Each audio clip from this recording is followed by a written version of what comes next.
AITA for wanting to cancel my Seattle concert trip after my best friend invited his sister and turned it into their luxury vacation.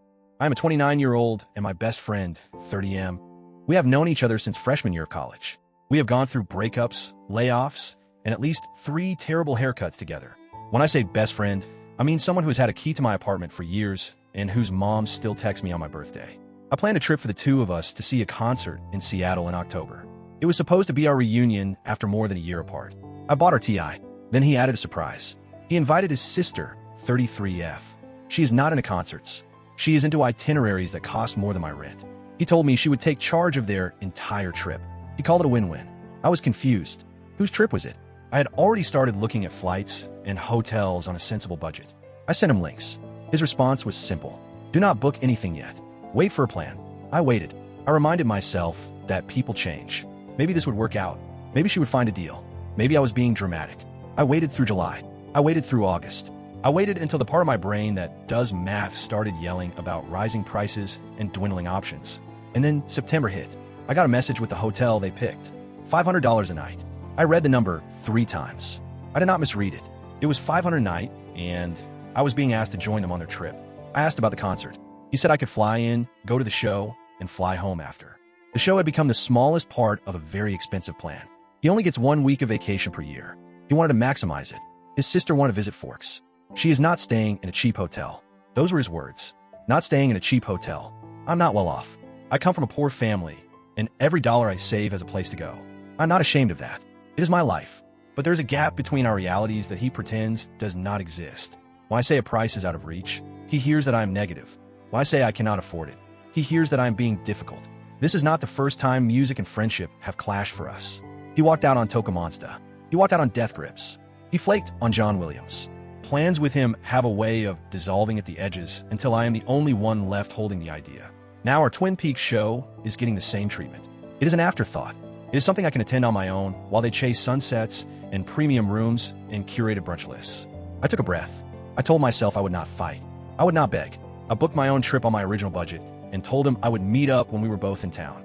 I'm trying to salvage something, but the taste in my mouth is bitter.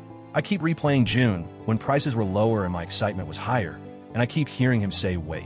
I keep seeing the number 500. I keep asking myself who I am to him. Am I a friend or a passenger on his sister's vacation? So this is my confession. I am thinking about canceling on principle. I feel priced out of the plan I created. I feel like I paid for a promise and got a bill for something else.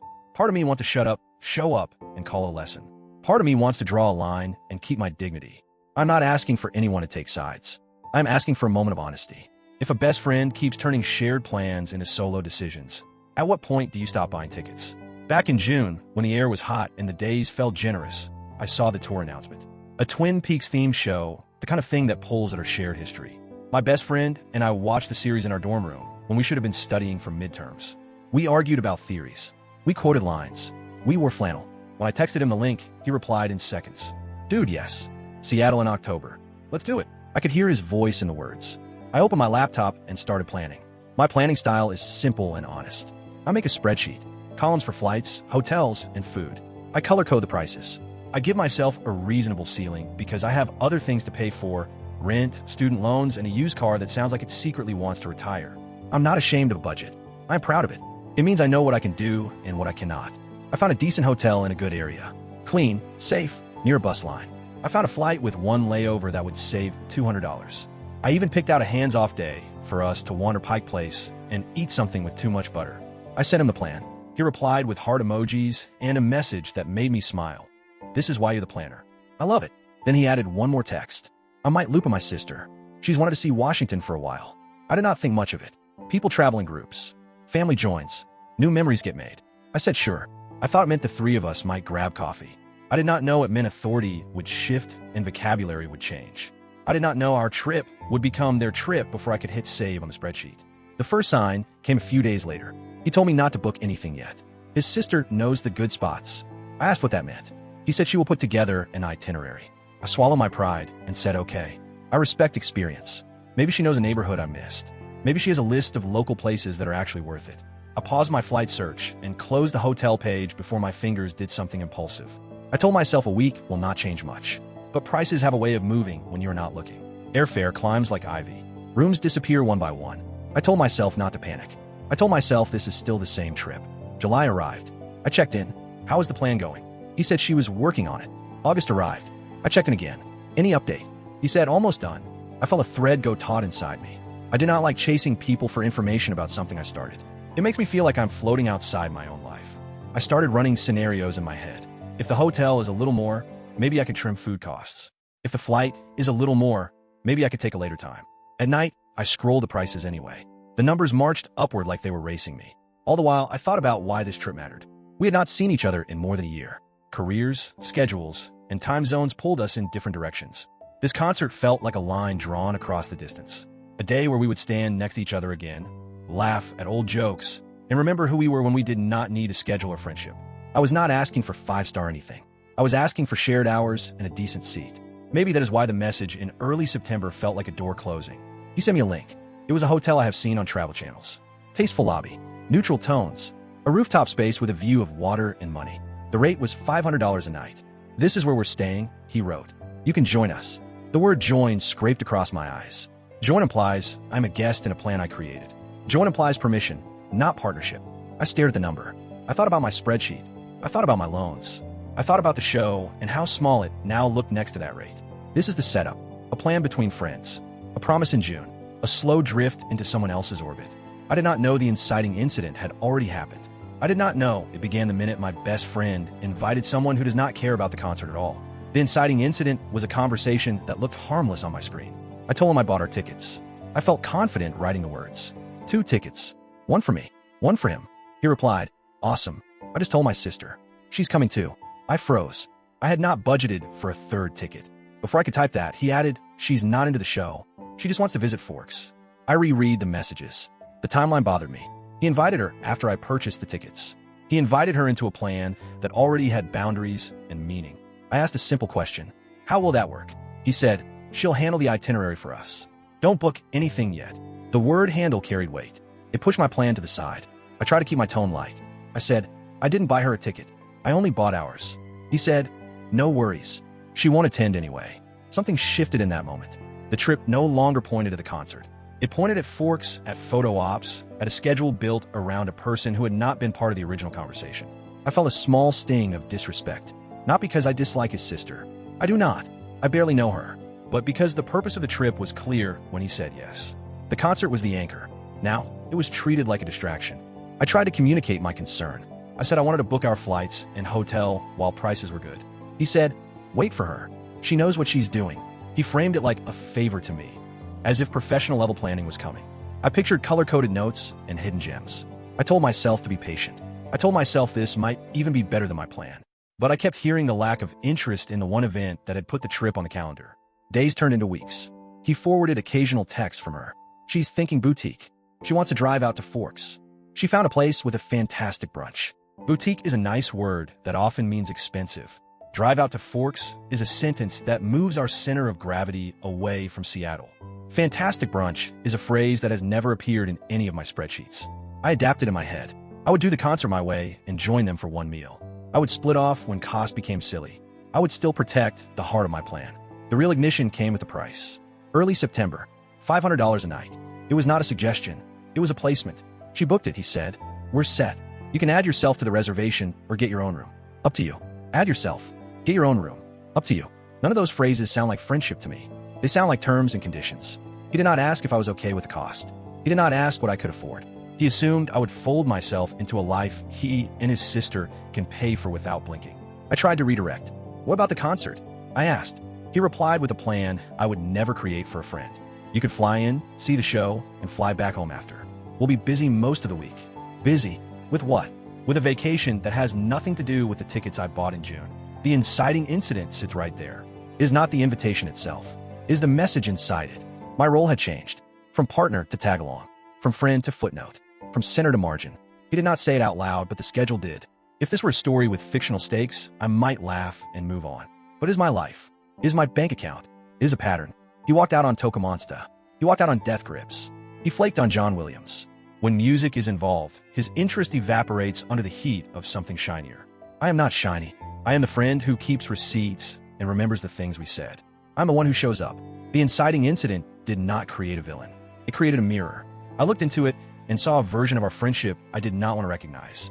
The tension rose in steps, like a staircase I did not want to climb. Step 1 was the price. $500 a night is not a number you negotiate with a coupon code. It is a statement about what kind of trip this will be. I laid out my math. I showed him the difference between booking in June and booking in September. Flights had jumped. Rooms had doubled. My total cost was already $150 more than it needed to be because I waited at his request. He said, "That's unfortunate." Unfortunate is a word you use for weather, not for a decision you caused. Step 2 was control. His sister took over the calendar. She picked restaurants. She chose the hotel. She penciled in the drive to Forks. I saw words like tasting menu and rooftop and curated coffee. I do not hate those things, but I do not need them to enjoy a city. My plan had sidewalks and buses and views you do not have to tip for. Hers had valet and lobby candles and a reservation that calls you by your last name. If we were splitting the difference, I could have lived with it. But there was no split. There was only join or get out of the way. Step 3 was language. He began to talk about the trip as if the concert were a side quest. "We'll probably be out late the night before," he said. "So maybe we'll just meet you at the venue." Not we meaning him and me. We meaning him and his sister. I felt like a guest in a foreign country where money is the local language. I kept translating my reality into theirs. I kept coming up broke. Step 4 was the memory of every other concert. "Toca Monsta." He said the sound was off and left halfway through. Death Grips. He said the crowd was too much. John Williams. He said he was exhausted and canceled the day of. Sometimes I was annoyed. Sometimes I was sympathetic. This time the pattern pressed into me like a thumb. He does not want to do this with me. He wants to want to do this with me. Those are not the same. Step 5 was dignity. I stood in my kitchen with my phone in my hand and asked myself a question. If a stranger treated you this way, would you spend another dollar to keep up? The answer was no. I did not owe a stranger my patience. I did not owe a stranger my savings. But this is not a stranger. This is my best friend. The word best is doing too much work now. It is holding up a structure that leans. So I made a decision. I booked my own trip. Same dates. My flight, not theirs. My hotel, not theirs. I picked a place clean, quiet, and affordable. I felt a weight lift when I pressed confirm. Then another weight settled. I was traveling to see my best friend, and we were no longer traveling together. I texted him. I said, "I got my own place. We can meet up for the show and maybe a meal." He sent a thumbs up, the smallest approval, the least amount of human touch you can send in response to a friend building a plan B from scratch. The last step in the rise was the question that kept looping in my head. Should I cancel on principle? If I go, am I rewarding the behavior? If I stay, am I punishing myself? I tried to imagine the show night, the lights, the sound, the part of my brain that relaxes when the music starts. I tried to picture him next to me. Would he be present? Or would he be thinking about breakfast in a hotel that smells like money? Would he leave halfway through again? Would I stand there alone with an empty seat and a familiar ache? This is the climb. This is the pressure. I'm not trying to make him a villain. I'm trying to make sense of what it means to be friends when our values are walking in different directions. The tension is not just financial. It is emotional. It is the feeling of being handled instead of heard. It is the feeling of being invited to your own plan. It is a slow realization that respect is not included in the rate. The climax of this story is not a single argument. It is the slow build of small moments until they collapse in my chest like a roof giving way. I had booked my own room. I had accepted that the trip was split in two. But the conversation that followed made the fracture official. He called me one night, and I picked up, hoping for clarity. Maybe he would apologize for the way things turned out. Maybe he would say he missed the simplicity of our old plans.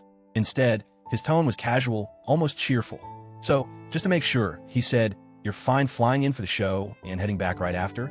Because we're going to be out in Forks most of the week." I paused. I said, "That's not what I agreed to. The whole point was to hang out together. We haven't seen each other in a year." He laughed a little, the way people laugh when they think you're exaggerating. "We'll still see each other. It's just, she's not going to stay in a cheap hotel, and this is her only time off, too. You understand, right?" That sentence dug into me like a splinter. She's not going to stay in a cheap hotel. As if my standards are beneath them. As if my definition of travel is less real. As if a clean room and an affordable bed are somehow shameful. I told him I felt left out. I told him I had waited to book my flights because he asked me to. I told him that waiting cost me money I did not have. I said the concert was important to me, not just because of the music, but because of us. He shifted the blame. He said, "You could have booked on your own. You didn't have to wait." I felt the heat rise in my face. I had waited because I trusted him. I had waited because this was supposed to be our plan. He twisted that trust into an excuse, as if my patience were my own fault. The climax is not about dollars. It is about dignity. Standing there, with my phone pressed to my ear, I realized I was begging for scraps of time from someone who once called me his brother. The concert became a metaphor. I could see myself in the crowd, music pouring over me, an empty seat next to mine. Him gone again. History repeating itself under neon lights. I said one last thing. You've ruined 3 concerts already. Do you even want to see this one? There was a pause. Then he said, I'm not as into it as you, but it'll be fun. That was the truth, naked and sharp. He did not care about the show. He cared about his vacation. He cared about his sister's comfort. He did not care about the thing that mattered to me. I hung up that night with a pit in my stomach. Not because the trip was expensive, not because the logistics were broken, but because the friendship felt one-sided. I was investing. He was withdrawing. I was planning. He was erasing. I was holding on. He was letting go. That was the breaking point. The climax of my frustration, my sadness, and my doubt. A best friend should make you feel like your voice matters. Instead, I felt like background noise. After that call, I sat in silence. My apartment was quiet, just the hum of the fridge and the faint sound of cars outside. I opened my laptop, stared at my booking confirmation, and felt torn between 2 options. Option 1, cancel everything. Walk away from the trip. Eat the cost of the ticket, if I had to. Send a message that I would not be dragged along like luggage. Canceling would be a statement. It would mean valuing myself over history. It would mean drawing a boundary where one had never been drawn before. Option 2, go anyway. Show up at the venue. Watch the band. Pretend the empty seat does not matter. Spend a few hours with him if he chooses to show up. Salvage what I can, even if it feels hollow. Both options hurt. Canceling meant giving up the reunion I wanted. Going meant swallowing my pride and pretending it was fine. I thought back to every time he had flaked. Toca Monster, he said the sound was bad. Death Grips, he said the crowd was too wild. John Williams, he said he was tired. Each time I excused it. Each time, I told myself he had reasons. But the pattern was clear. His reasons were always stronger than his promises. I grabbed a notebook and started writing. I listed the costs. Flight, hotel, food, ticket. Then I listed the emotional costs. Disappointment, frustration, resentment. I stared at the second list. It was longer, but there was something else on the page. A sentence I had not planned to write. I want to see Seattle for myself. That thought hit me harder than I expected. Maybe this trip was never about him. Maybe it was about me needing a break, needing adventure, needing proof that I could do things on my own terms. That was the turning point. I shifted from thinking about what he ruined to what I could still create. I did not have to cancel. I did not have to bend. I could keep my booking, travel on my budget, and make the trip my own. The concert could be one night of many. I could walk Pike Place. I could ride the ferry. I could find joy without waiting for his permission. I texted him later that night. I'll be in Seattle for the show. I'll do my own thing the rest of the week. If you want to hang out, let me know. He replied with a short, cool. That was it. No apology. No excitement. Just cool. But for once, it did not crush me, because the trip was no longer his to give or take away. The turning point was not loud. It was not dramatic. It was a quiet realization that I do not need to keep lowering myself to meet him where he stands. I can stand where I am and still move forward. The trip came, and the trip went. And it did not look anything like the trip I imagined back in June. I landed in Seattle on a gray afternoon. The air smelled like rain and coffee. I rolled my suitcase through the airport, not toward a $500 hotel, but toward a modest room I'd found on my own. It was small, but it was clean. The sheets smelled like detergent. The lobby clerk smiled when I walked in. It was enough. More than enough. Actually, because it was mine. For the first 2 days, I explored alone. I walked Pike Place Market, watched fish fly through the air, and ate clam chowder for paper cup. I took the monorail to the Space Needle, stood at the top, and looked out at a city that felt both foreign and welcoming. I wandered into a record shop, flipped through vinyl sleeves, and thought about how music has always been the thread in my life, even when friends fray away from it. I texted him once. I'm here. How's Forks? He replied hours later with a photo of a forest. No caption, no invite, just proof of distance. I stared at the screen for a moment, then slid my phone into my pocket and kept walking. The concert night came. That was the anchor. That was the reason I booked the trip in the first place. I arrived early, found my seat, and looked at the empty one next to me. He had said he would come. Part of me still hoped. I scrolled my phone.